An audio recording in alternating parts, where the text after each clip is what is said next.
So, I mean, the idea for this came about because of the mission of Les Dames, that it's the concept of really celebrating women of culinary achievement. And I think that part of celebrating is not only sharing joy, but it's also in lifting each other up in those moments of difficult. And when everything happened with COVID, I was having Zoom wine with a friend, and it quickly digressed into just talking about all of the ridiculous moments from just the past 5 years of business and life and everything. And it just was very apparent that you don't get through a work life without bumps. Whatever those bumps look like to you, you don't make it through. And I thought, man, if anybody probably has some good stories, it's got to be the Les Dames group. So that's where this came from.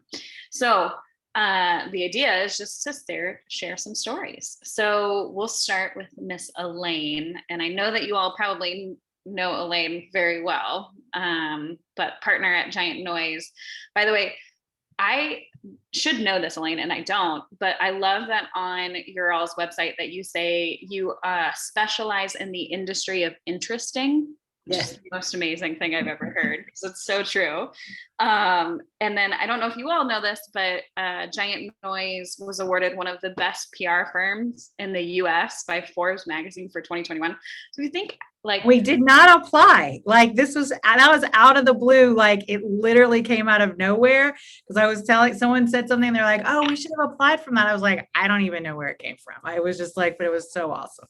My favorite is that it came after 2020, where like all of the media industry just blew up and just was like, what is happening? And you all stayed positive and kept your head on and supported your businesses, supported your team members, and got that award, which, like, I feel like that award is huge, and 10 times huger because of the year that you got it. It was needed at the time, for sure. I was just like, awesome. Well, hi, everyone. It's so nice to see everyone's faces. I love it. I mean, I've been going back and forth, and I know we don't have a ton of time, but it's just like, I have a couple things, and then if I don't mention this year, then we're not talking about like the biggest shit of the whole thing. But, I can say, like, my career before I started Giant Noise, I was head of PR for Vibe and Spin magazines. It's a hip hop magazine and an indie rock magazine, which is like, I'm so dating myself. But like, one of the biggest snaps, like, we're at the Vibe Awards and there's literally a stabbing live on air. And I was just like, oh my gosh, what do I do?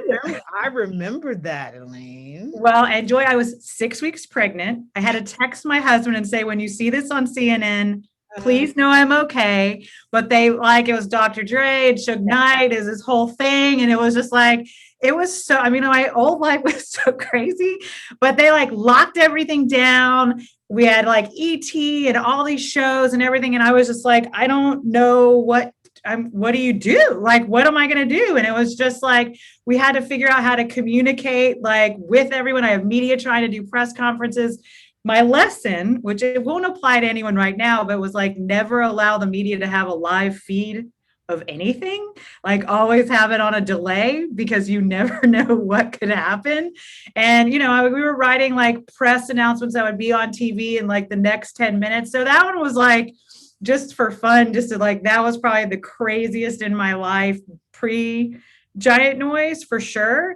And then obviously, with Giant Noise, it was actually this group, which was really instrumental in like how I kind of maneuvered this year in a lot of ways, and not to be for everyone to be heavy, but it was just like, when COVID hit, like all of us, I mean, my phone was, we're pausing. Every client, the office upstairs from mine all had COVID. I was just seeing in my mind that I was like, I'm going to have to move in with my parents. Like, how is this? What are we going to do? Like, we own this building. And we had always, like, I just told the staff a month before, I was like, we have plenty of money in the bank. We were very conservative. We can make it through anything, and blah, blah, blah. And then this is more just being really vulnerable. Like, I was gonna just like, let's all do a pay cut. We're gonna make it through, guys. We're gonna make it through. This is my team. I'm so devoted. And it was a Les Dames that I was on the phone with that was like, Elaine, almost like shaking me, like, this is going to be a really long time. You have got to make some hard decisions on what you're going to do and how this is going to work. And I was just talking, and so we had to do layoffs. We've gladly brought back everyone that we needed to bring back. And, we've learned a lot, and some people have gone on to even better things and they're happy, and, how we handled ourselves. But that was part one. But then part two, which I think we all went through, was when all of a sudden clients people were getting COVID, and what do we do? And so, like, for me, the moment was like, everyone's so beaten down. And I was so mad at myself, you guys, that I didn't know how, from a press perspective, to handle announcing something like this, or running a company, or doing whatever. And I guess the aha moment was when I finally was like, nobody knows. Like, literally nobody knows. Like, in the whole world has not dealt with this. And for some reason that, like, made me relax, realize maybe it was going to be okay, and we were going to all figure it out together. Because I think that I think Stacey and I, like, we all were talking, and like, it was something that also bound me to you all and bound me to the people that I work with, because we could, break through and talk about, like, are you getting a PPP, or is this happening, or how are you doing benefits, or what are you doing with, all of these different things. We became, kind of like peers to each other, and it kind of broke that wall, between everything. And so that, for me, I mean, again, it's probably kind of boring, but that for me was huge, to understand that I don't always have the answers. It's okay if I don't have the answers all the time, and I can make my best guess and hope that it's going to be okay, because that is truly what I did this year. And I hope never to do it again, but, Yeah. Yeah. Very much true into the never. I also am just still reeling on being 6 weeks pregnant and thinking about like a stabbing. Yeah. And like, what do you do? Like, what do you do? Yeah. There's no training for that one either, I hope. No. Neither of these experiences have something where you're like, like going through school and someone's like, okay, let me give you a scenario and let's talk about how you handle it. Yeah. Yeah. No. And again, I think, like, sometimes it's just trusting your gut that you're going to hopefully, and again, if sometimes you mess up, and it's just like, you got to have some falls before you can kind of figure out what the right step is, or adjust and keep evolving, like we all had to this year, I think. Yeah. I know that Kendall hates the word pivot, but I feel like, and sometimes you have to say it. Like, there's like no better way to describe this year than that. Yes. 100%. Yeah. Well, so now we're going to go to Miss Joy. So Joy founded Cook's Nook, as we all know. Joy, it was so funny. I was like looking up your bio, and it was like, I don't have enough time to share all of the things that you have done, and all of the amazing awards you've received, and all of the people that you have helped, and everything. I mean, it was just amazing. And again, talking about a crazy year and making the most out of it. Joy was awarded People of the Year last year by Troy Beza for all of the amazing things that you do. So yeah, that was weird, waking up and people going, that's awesome. I'm like, what's awesome? Let's see. Running for comptroller, that was very cool. And I just am very intrigued by that whole process. Let's see. 2018 City of Austin Small Business Award. 2 of grant recipients. 2018 Citizen of the Year, 2 by the Chamber. Pretty cool, too. Oh, you're very kind. That's, me. I've got tunnel vision. I've got terrible tunnel vision. It's just I got 6 tunnels, and I just run 6 tunnels, but I have tunnel vision in each tunnel. So yeah, running for, actually this weekend, I was at Kim Olson's ranch this weekend, talking politics, who's gonna run for what, who had the last phone call with that Beto dude. He ain't running for nothing, by the way. He's all right. And et cetera, with a whole bunch of women candidates trying to convince them that they need to all run again in their respective districts. But that is politics. Which sometimes interferes with the rest of this. I realized when I was writing down I did make a little note of little stories to remember. How come they're all HR stories? Mhm.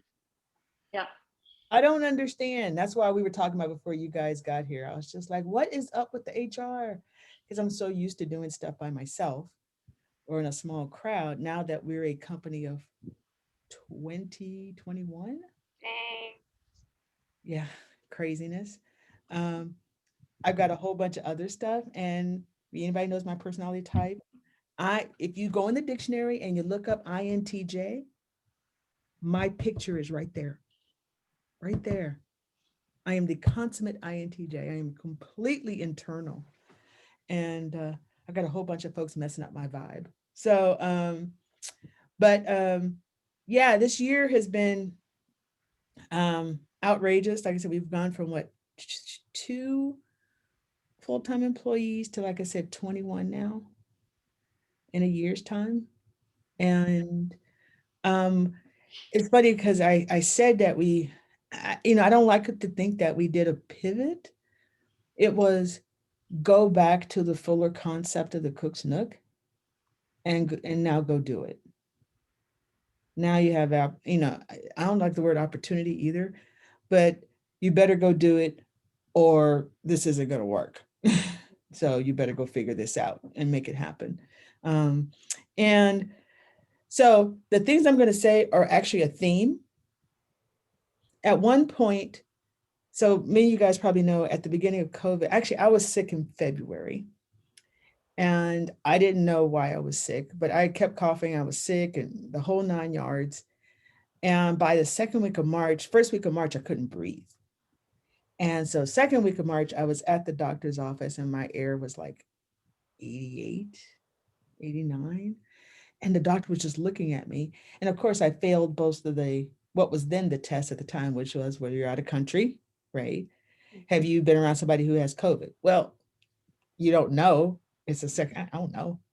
And then so they didn't really have anything. But what the upshot was, I ended up being at home. I did not step foot in the Cook's Nook for all of March.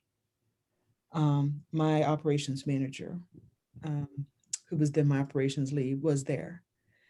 And I had members of the Cook's Nook, a couple in particular, who literally took that opportunity to try to take over the whole building. And I had to beat them down with a stick by the time I could sort of show up again come the first week of March. And I was better, but I was still having trouble breathing. And and Trish, you probably know this, where you have to basically tell someone you're out. All of you get out. All of you get out. And so I was just, reminiscing about the fact that for some reason, my facility, my building is a magnet for kookiness. So I had somebody literally hit the door on so we have two buildings and one has a huge roll door. Somebody literally ran into it one day. And then there was the time I had the person, maybe this is just my inexperience. I had a company who would let their employees who had substance abuse issues sleep in their cars on our site. Yeah, that was wacky, and thought that was okay until I had to give them HR lessons, and that's not going to work. It doesn't help the employee and it doesn't help you, and it's bad. And then it's so funny because I explained it to her and what the issues were, and I was really polite. No, and no. This is not how this is going to work. This is what you should do for your employee and for your company, and not have this on my site. And she said, at the end, I said, so we should probably not do this, and you should probably come up with a solution. And she goes, so you mean you won't let them stay there? You're going to kick them off? And I went, no, you are, and you're going to go take them to a facility to get some help right about now. Well, we can't get down there. I'm just going to put them into an Uber and a Lyft. No, you're not. So craziness. Like, why didn't somebody warn me? Somebody tell me. Then I had to reclaim my building. Then we got a beautiful new outdoor walk-in in December. And somebody politely, random, drove down Thompson Lane, turned into our driveway, hit the cooler, backed out, and went back to 183.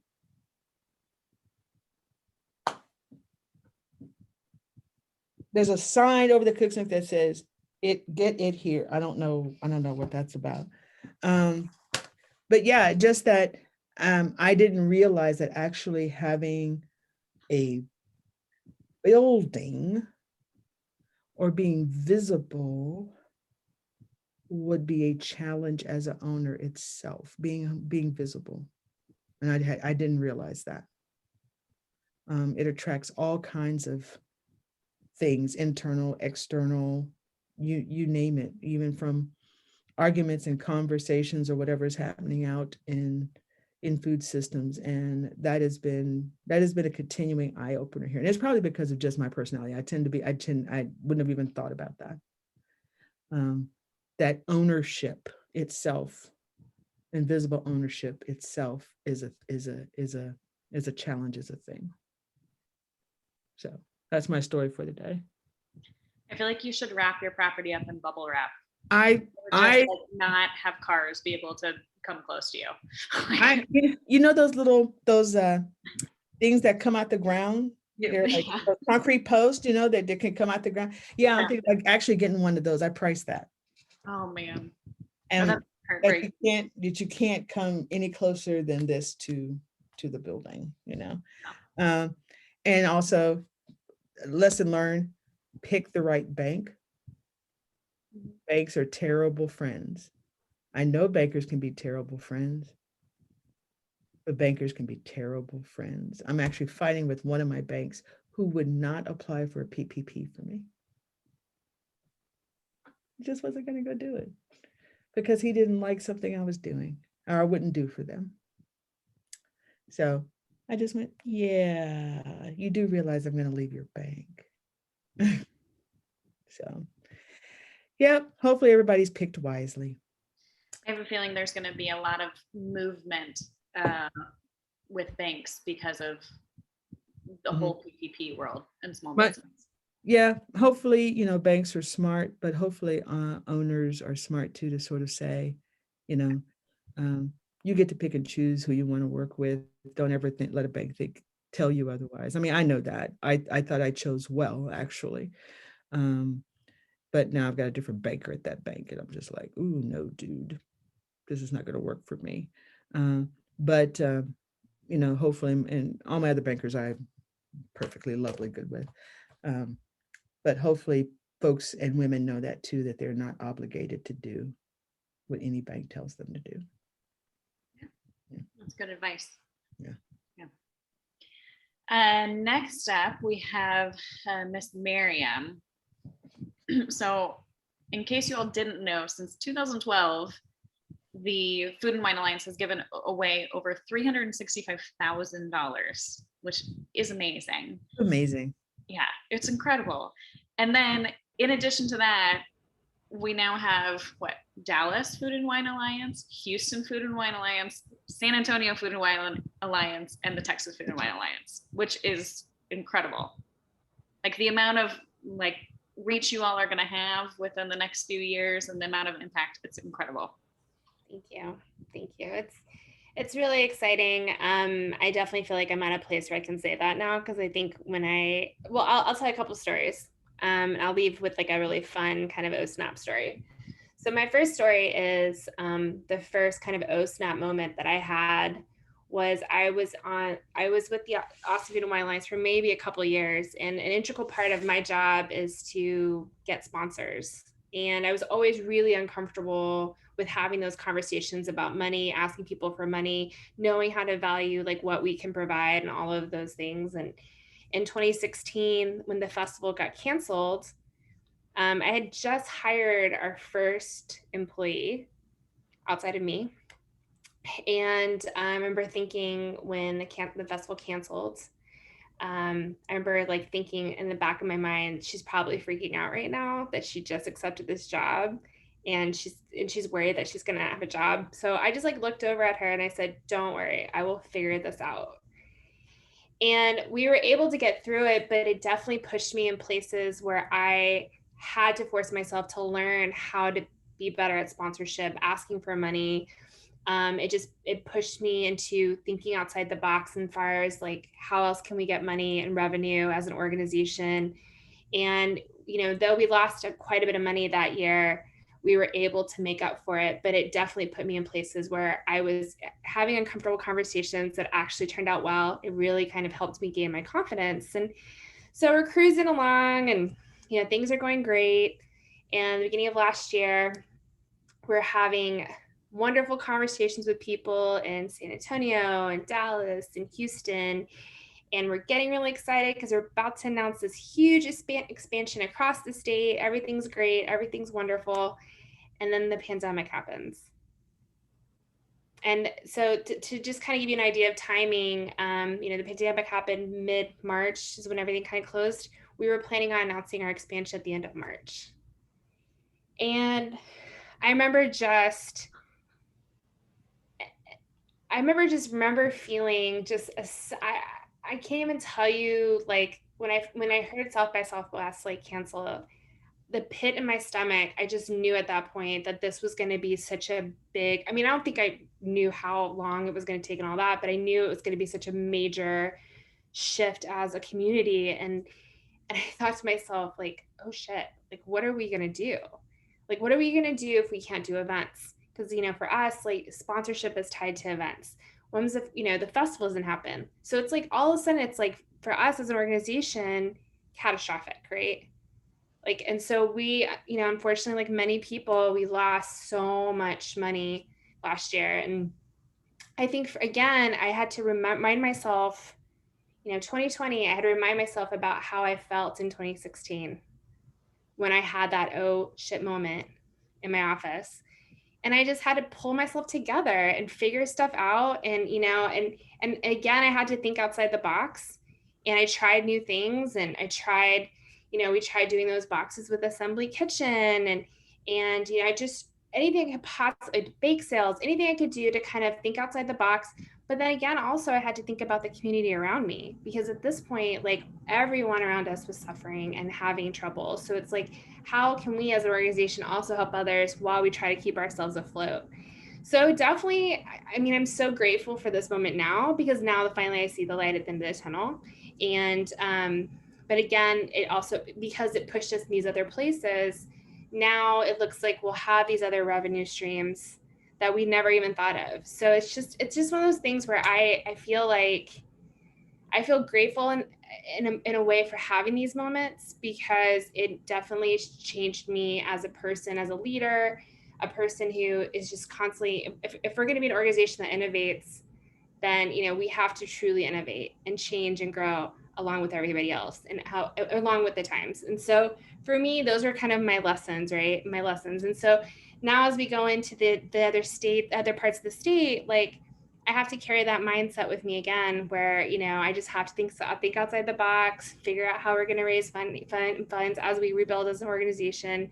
And so for those moments, I'm just, there is definitely some silver linings that came from this pandemic. So those are kind of my two stories. And then my fun oh snap story. So a few years back, we were graced with the wonderful Lydia Bastianich. She came in town, and I grew up with her, huge fan of her. And it was kind of like a series, like I had Jacques the year before, and then I had her. And so I was just trying to be really cool, because I was going to be around with her for like 2 days.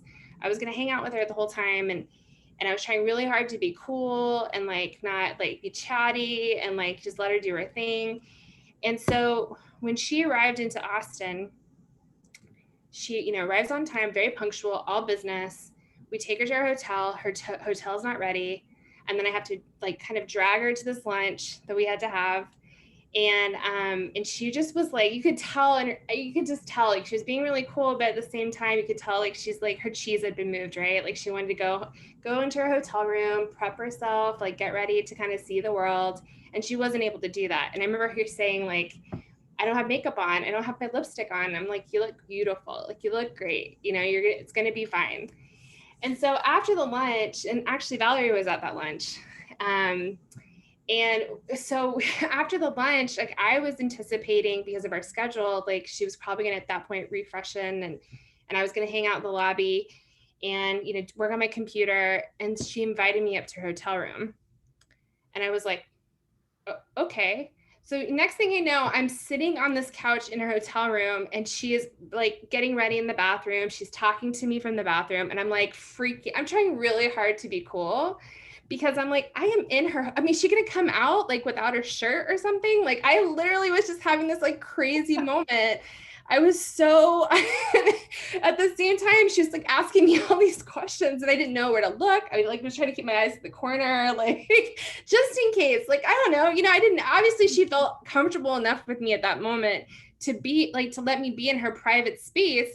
And I just didn't know how far it was going to go. And I didn't know how to act and I felt awkward. And so it was truly one of those oh snap moments for me professionally to be in that kind of situation, because to me that I really did my job in making this person feel comfortable, because I'm sure she's in a lot of different situations all the time.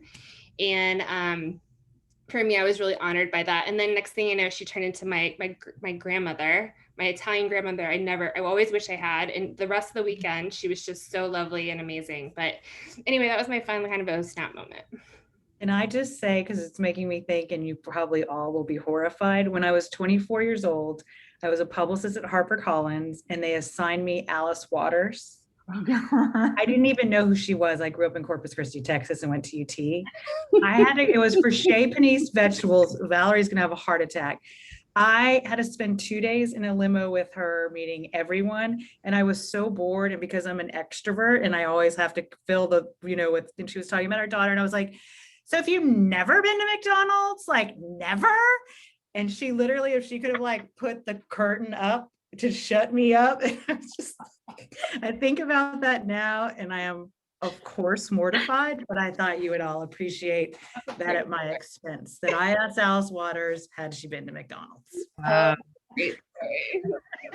That's okay. I was supposed to be interviewing Marcus Samuelson last October and I interviewed him and it was supposed to be over Instagram, but my phone picture didn't work. So it's just Marcus and like my ceiling for the whole interview. And I did get a copy of The Rise before it came out, but that was the most terrible interview. The questions were great, but there was nothing happening on Instagram. It was bad. I was so ashamed. I'm glad somebody has a good moment like that. That's nice. Really good. Yeah. I still have nightmares. Okay, my face hurts. Okay, so next up, we have Miss Brenda. Brenda opened Virtuoso Wine and Spirits in 2003 with your sister, which I work with my husband, and I would imagine working with your sibling is also a very unique experience. So that has to be fascinating. But one of the things that I love about Virtuoso is that they are the only woman-owned distribution company in Texas. They're fully certified, which is just incredible. So Brenda, what's your oh snap moment? Oh, well, I just tried to think of a bunch of just odd stories just that happened along the way. And one of the first ones that came to mind was being a distribution company, the Austin Health Department doesn't know how or didn't know how to handle a distribution company versus a restaurant. So we had the same ratings as a restaurant and had to be inspected every 6 months and have the food manager handling certificates and all that stuff. And that first, like after the first year, I had a baby, and I can remember this to the day because I just panicked. But it was my first day back at work. My husband's at home with the baby. Oh.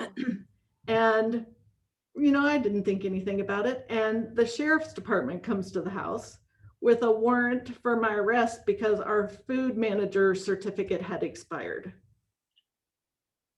Whoa. Yeah, and I was in a panic. I was like, what kind of business have we gotten into? This is stupid. But it took me like 15 years of fighting, and finally they decided that, yeah, we probably didn't need to go through all that rigmarole with the health department.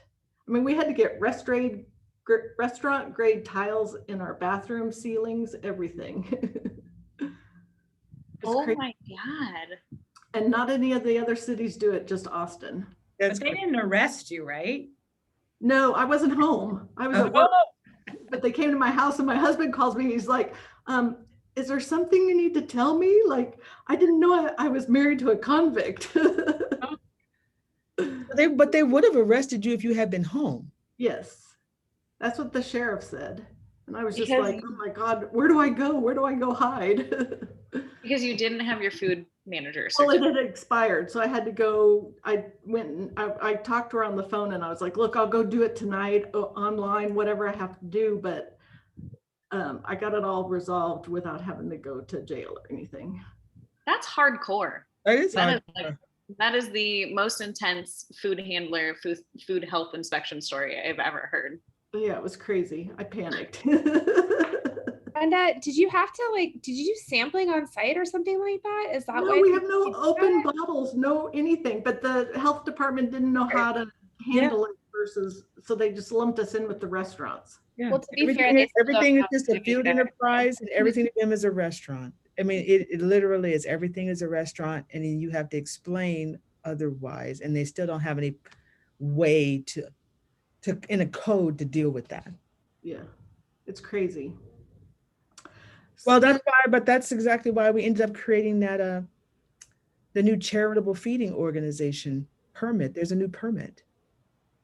And it was because even a charitable organization, even if you were a little tiny food pantry at the back of a church, you had to do everything that Brenda just said, or that Cooks Nook or any of us had to do as restaurants. It's all the same. And a charitable organization doesn't have that money. They're not there for that. They don't have that building. That building is 100% of the time not theirs. And that's why we don't have pantries. We had 9,000 pantries closed last year. Wow, I didn't know that. That's crazy. Mhm. So on the food policy board, one of the things that we put in, recommended, worked on for a year, got submitted, and the city's agreed, is there's going to be a new permit starting this year. And it's Amazing. just for charitable feeding organizations, That's awesome. any type, so they don't have to do all that craziness and not have the sheriff come. So then one of the other good stories that we've been able to become friends with a lot of the winemakers. And one weekend we had 2 Spanish winemakers in town, and I had invited them over to the house to have Sunday brunch. And by then my daughter was about 4, and she was running around in the little princess dresses, changing her clothes, doing all that stuff. And he says, one of the winemakers says, gosh, I feel like I'm at home. My daughter does the same thing. And we got to talking, and his daughter was the same age as mine, and they were 4 at the time. And so we got to talking, and they have what I like to refer it as, they are modern day pen pals, and they go and visit each other. So when Molly was 4, she went to Spain and spent 10 days with the family and did all kinds of stuff. And then the next year, Lucia came here, and we took her to Disneyland and went out to California and spent like 10 days. And they just have gone over the years as they're growing up, go back and forth rather than writing letters like we would have done when we were kids. They get to travel. That's incredible. So that's been really fun for them and for all of us, because we've done family vacations together and stuff. How old are they now? How old are the girls? 17. Oh my That's gosh, amazing. that's so cool. Yeah. So they've had a lot of fun doing that. So besides working with my sister, I also work with, my husband works here too. So it's, some days are trickier than others. Where you want to throttle them all. Yeah. I understand that one. Yeah. And speaking of working with your spouse, Stacy, I think you have, Franklin Barbecue, which I'm sure you all have heard about. And then there's the barbecue pit line, which you started this year. In 2020. Oh yeah, last year.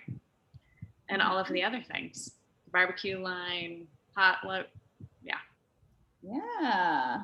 So I feel like most of my stories come from the restaurant, since the majority of my business life has been restaurant work. Only last year did I start selling barbecue pits, although we've been trying to make them for years and years. And, you know, I don't spend that much time bottling barbecue sauce or anything, although we sell it. Most of my snaps are geared towards the restaurant. So, and you know, Joy said a lot of hers were HR. I feel like mine are like PR. A lot of them are PR, and a lot of them are just, you know, whoopsie daisies. But probably one of the more horrifying things was that everyone else was delighted by the way, was probably like 2015 when somebody came by the restaurant and, you know, got out of a limo, came in and asked to cut the line. And they said they were with Kanye. And so really we just told them, no, we can't do anything for you. Sorry. We never saw Kanye. Kanye didn't get out of the limo. We don't know if that was really Kanye, but one of our employees, previous employees, in some interview, told someone that Kanye had tried to cut the line and made it seem as though Kanye himself had been there, you know, and had almost like come in the kitchen or something, like, hey, it's Kanye. That was like the way he spun the story. And so by the time I saw it, it was already out. And, you know, everybody thought, this is so cool. I love that y'all turned away Kanye. And while really I'm horrified because I'm like, that's not really what happened. Like, do I need to like clear Kanye's name? Probably not. So like, shall I just let this pass and you know, in the news will move on. And so that's what I did. But it really bothered me that that poor Kanye's, you know, he never was really the one doing it. But I think he's done other things that are. And he was probably sitting in the car. He probably was in the car. I have no idea, you know, it's like, but so that's my Kanye story. I like things to be told. Yeah, called ahead. I like the truth to be reported, so it bothers me when like something is a little bit off. And You didn't want to see his reputation besmirched. Not on my behalf, no.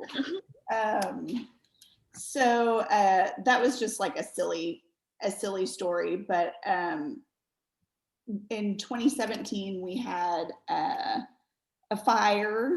So that was probably like my big ooh snap moment, was you know, getting a call in the middle of the night the day after returning from a very restful vacation, I might add,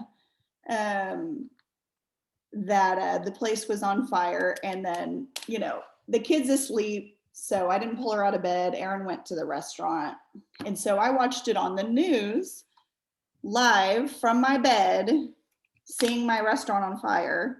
And then of course, you know, Erin's not texting me back or anything or calling me back because, you know, he's dealing with stuff, but I knew what was happening because there was like a live feed of it on the news and it was like 5 a.m. or whatever. But so that was a oh snap moment that lasted. We were closed for 3 months because of it. And then we were able to rebuild within 6 months. And luckily we had pretty much just built that smokehouse. So we already had just recently closed out our city permits. So they were easier to get new permits of. They were so fresh and all.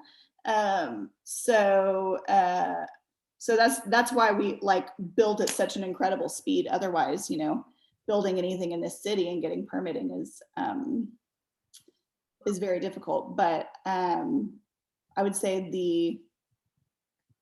the upside of burning, there's several. is kind of like the earlier part of pandemic life where you just have a reason to not do things that people are asking of you, you know? So in our office, we had like a running joke of like, we burnt, sorry, we can't do that. We burnt for like 2 years. 2 years later, we're still trying, like, we burned down. So we can't do that. But as far as training for some type of major, you know, pandemic or apocalypse or something, it was very helpful to COVID. So it's kind of like when everything started and we had to pivot. I'm going to say swivel. When we swiveled, we were like trained in swiveling already. So it was like an old hat. So the resilience that, like, not only Aaron and I, but also our team, like, mentioned to us recently that, you know, we've been through the fire. We totally, when this all happened, we were totally ready to do whatever. So so that ended up not being a terrible thing. In the moment, it was a little bit stressful, but all in all, it turned out okay. We built it back really nice. Wow. I'm very impressed with this group that we have a fire, we have cars running into buildings, we have sheriffs and stabbings. So Oh yeah. very tough group. I could add on to that, as far as the drive-through goes. We did have someone drive through our building once as well. Yeah. Not, I mean, they drove in and then they reversed, so it wasn't technically a drive-through. But that was also like 2015. So, but he left his license plate behind, poor guy. Poor dude. Yeah, I know. Rough go at it. Yeah. Yep. Except for nothing ever happened to him Really? in that regard. Hmm. Mhm. Wait, you can get arrested for not having a food handler's permit. Yeah, Get a ticket for running into a building and leaving your plate behind. nope. Not if you drive home and say somebody took your car. You don't have security footage? No. No, we didn't really have cameras at that time, but I mean, still, he drove through the back of the building, so it's not a normal entry point for having a camera. Oh my gosh. But anyway, that's what I got. Oh my god. So last we have Miss Lorena, executive producer and CEO of Dish and Doms, which is incredible. And if you have not seen anything, highly recommend perusing that website. It's beautiful.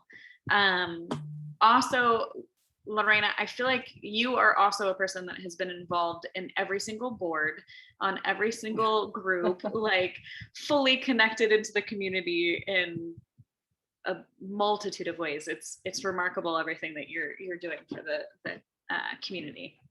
Oh, it's crazy sometimes. I think it's, I wonder where the time goes, and before I know it, I'm like, oh yes, I need to get some real work done. So, but it happens, yeah, all the time. You say, I think everybody here today, everybody says yes, yes, yes to getting involved and wanting to do things and make change. And before you know it, you're just completely committed to everything that, all around town. So it happens to all of us. But yeah, thinking about OSNAP moments, before getting into even the culinary field and everything, I actually used to work for DEA, Drug Enforcement Administration, straight out of college. My dad's a retired agent, so, kind of like the family business in some way. But, I was stationed in Mexico City, and I remember we were talking about being involved. I was part of the American Embassy Association. I was the treasurer for them then. And I remember sitting in a meeting with the US ambassador, and he called me out. He said, we were talking about the Christmas party and getting ready for the Christmas party. And I said, I was quiet, and he was talking about it. He goes, and he called me out. He says, and Lorena, I'm telling you right now, I will not play Santa.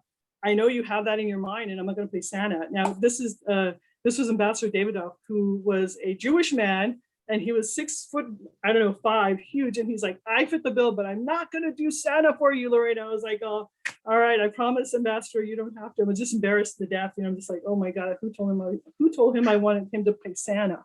Because I did, but I never said it. I was just like, I thought you'd be perfect, right? And so like, but he, I was like, all right. So I was like, no more political, embassy, jokes or parties for me. So it's like, okay.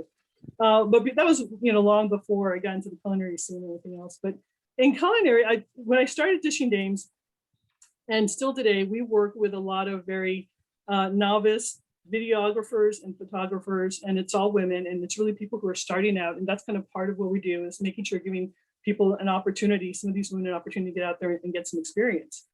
So we constantly have all sorts of oh snap moments, because a lot of the videographers we work with have no idea what we're cooking or what we're doing, and never worked with food. They have no idea. And so sometimes when I'm watching the edits, I'm looking at the edits and they're showing a broken sauce. Oh, look, that sauce looks delicious. And they're showing broken sauces, and they're showing all sorts of, sanitation issues. And I'm like, cut that, cut this, cut that. And so one afternoon I had a conversation with the group. I said, hey, we really got to get on board. We really need everybody to be, on track with this. This is what we're looking for. Don't forget your batteries. Make sure we have, lights. Make sure we have all the lenses we have, blah, blah, blah, blah. So we go to the shoot. I set it all up, and we get through the interview. At the end of the interview, I look at the recording, and I forgot to hit record on the button for the whole interview for the whole day. And I was like, I just gave this big speech to everybody about being organized and being prepared and not getting it wrong. And I was like, we're on a time slot, look at this. And so I looked over at the videographer, and she looked at me, she said, what's wrong? And I was like, I didn't hit the record button on the mic, on the lab mic, and we didn't get any of the video, of the audio. And she was like, didn't you just give me that conversation about being prepared? I was like, absolutely I did. I'm so sorry. So at that point, I had to go ahead and refilm everything and reorganize and reschedule everything with the chef that we were working with. And luckily the chef was super nice and so kind. She was like, oh good, I didn't like my interview at all anyway, so we can do it all over again. I was like, great, let's do that. I was like, that's fantastic. So lots of those snap moments, but I've got to say, as a new manager, the one thing that comes to mind, when I started out in this whole field, one thing that always comes to mind, and I hate this memory, but I had just started working for Central Market. I had just gotten out of culinary school, went to work for Central Market. I was leaving their bakery at North Lamar, and 2 days before Thanksgiving, I realized in that moment that I did not order pie shells for Thanksgiving weekend, right? And I was like mortified, because I'm looking for the pie shells. I'm like, where are they? And I look at the order guide, I'm like, no pie shells whatsoever. And I'm thinking, wow, I can't believe that I am so, solely going to ruin and, bankrupt, Central Market Bakery by not having pies for Thanksgiving. People are going to hate me forever, right? And I know what call I've got to make, because now I've got to pick up the phone and call Edouard Dames, who happens to be the bakery merchandiser for them then, very strict Frenchman who was like, I hate you, Lorena, and it was just like, so I pick up the phone and I'm like, Edouard, I love you to death, but I know you're going to hate me now, but, and I explained to him what happened. And he was like, do you know it is 2 days before Thanksgiving? And I'm like, I realize, I'm sorry. And he was like, okay, I will fix it. And so literally they had to open the Labatt warehouse in San Antonio, and he hand delivered like all of the pie shells to me, and just looked at me, and I was just like, I am so sorry. And for the next 2 days, I think I worked 48 hours straight to get all the pies out. And what was the nicest thing though was the whole management staff was out in the back of the bakery packing pies, and people were just like, clients were coming up and they were just like, give me a pie. I'm like, they're still hot. They're like, I don't care. Like literally selling hot pies to everybody. And I was just like, but that day I was mortified. I thought, this is it. They're going to fire me for sure from Central Market. They did not. So love Central Market. It was just one of those moments in my culinary, past that I was just like, I can't believe I missed the pie shells on Thanksgiving. So we did not bankrupt in Central Market. They're doing fine.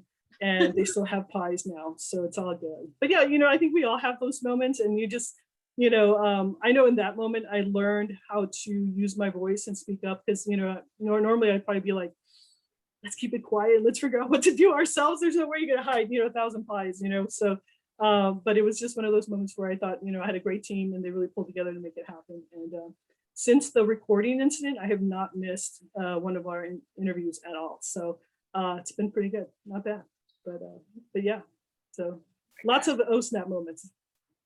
Oh, yeah, I have a moment where I locked myself in Phoenix, Arizona, out of the building that I was working in like the middle of an event, and I couldn't get back into the building and had to call my boss, and he had to leave what he was doing to come and let me back into the building.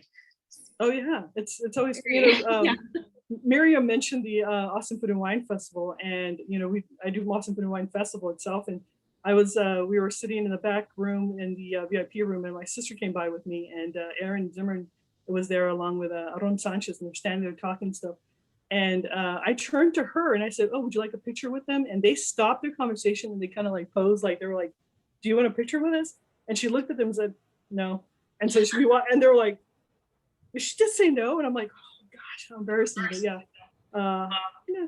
fun stuff like that happens all the time. So. Well, thank you everyone for sharing your stories. Val, do you by any chance have a story you want to share? I have a feeling you might. Stacy's story gave me twitches from when I worked at bar. My very first job in Austin was at Bar Mansion, and I would go to Boggy Creek every Wednesday morning to do all the shopping and load up the kitchen, and they'd prep for the weekend.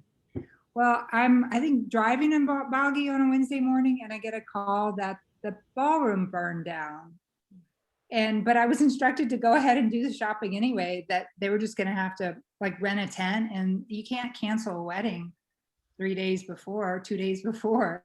So I'm getting pictures from my colleagues of the burned down ballroom, and I'm shopping anyway. And people are like, "Why are you here?"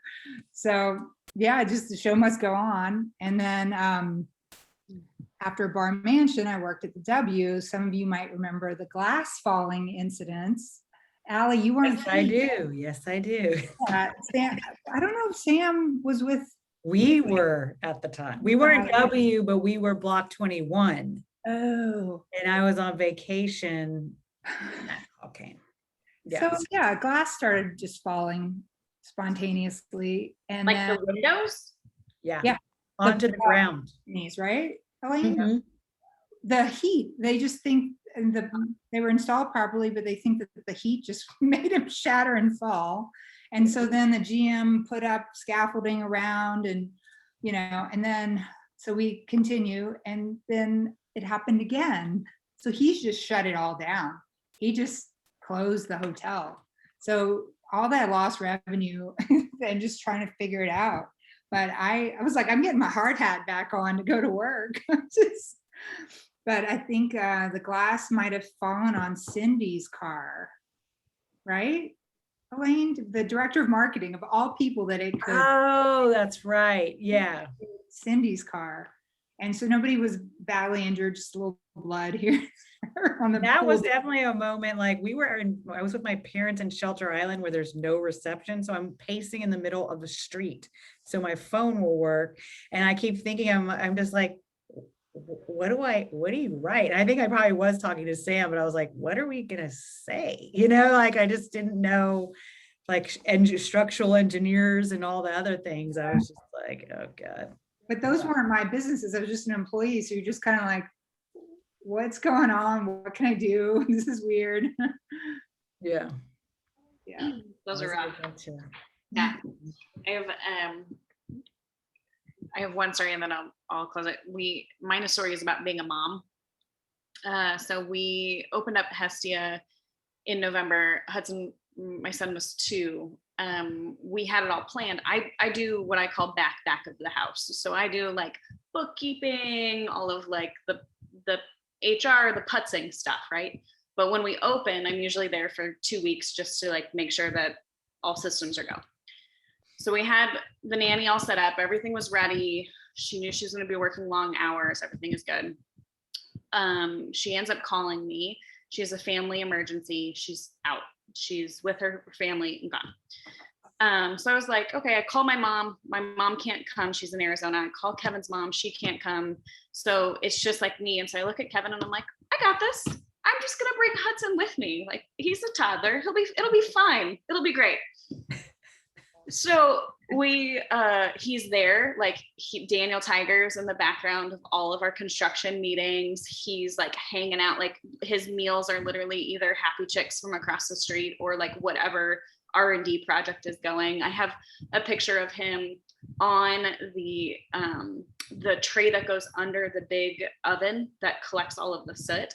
I have a video of the guys pushing him around the restaurant as Kevin and I are trying to like wrap up things just to keep him entertained. He's like with me on everything. And you can imagine after about a week and a half of doing this, like he's sleep deprived, I'm sleep deprived, like it is not going. So I like realized that the writing's on the wall for a massive meltdown. So I'm like, Kevin, whatever happens today, I am leaving at 5:30. Like, I'm gonna get Hudson home. I'm gonna get him like a good meal and I'm gonna get him into bed. And he's like, yes, I love that. Let's do it. This is the plan. 5:20, I'm in Hestia. I'm doing this. I'm gonna be able to leave. This is great. I start making my high fives, my byes, all that stuff like that. And I step back and I step into a giant puddle of water. A pipe has burst in our bar and water is flooding everywhere. Like we literally are pulling back the tile of this newly constructed bar and trying to get to like the water shutoff valve, which of course, like the first time you have to find a water shutoff valve, you can't find it. Like there's no, like you have, somebody told you, but you don't remember what they told you when you're looking for it. And it's like the most obvious place, but that doesn't matter at the time. So we're like, trying to put everything. Hudson is jumping in the puddle, like, yay, puddle, this is amazing. And I'm just like, oh my God. So we get everything, we run out, we get the contractors are coming, and Kevin looks at me and he's like, it's 5:35. I've got this, you've gotta go. And I'm like, oh, okay, like we'll go. So we get into the car and I'm like either going to start crying or screaming, like I'm at that. And Hudson's like in the back, just like living his best life, but can clearly tell like mommy's upset. And so in my brain, I was like, hey, Hudson, let's scream. It'll be really fun. I want to hear your loudest scream. And so I was like, 1, 2, 3. And him and I are sitting in the parking garage, screaming in our car, like just screaming and like this. So to this day, my son is 3.5. And when things happen and when he tells that I'm stressed out, he'll walk up to me and he'll go, Mommy, do you need a scream? Do you want to scream with me? And he'll just like randomly scream. And I cannot break this habit of him. So like if he's stressed, he'll scream and he'll just like yell. And I'm like, great, all from the bartender. Like the water just that. So if you ever see my kids screaming in public, you know why. This is what's happening. But I love it though. I think it's healthy. Good. Let him get it out. it is what it is. Yeah. It was like, I was either going to do that or he was going to see mom blow a gasket. So That's it. We need to have a Dom's escape room day or something. I don't know. Something like that. yeah, I would all for it. There's probably we could probably break a lot of things. I'll be in the corner drinking a martini. I figure it out. I'm like the worst at those things. Yeah, no, thank you. Or just like paintballs or something like that. Yeah. Well, y'all, thank you so much for your time and for sharing your stories. It's always incredible just to hear from you. So thank you. And I hope you have a wonderful rest of your week. Thank you. Thank you for organizing. Thank you. Thank you. Bye, y'all. Bye, ladies. Good luck. Bye. Bye, y'all.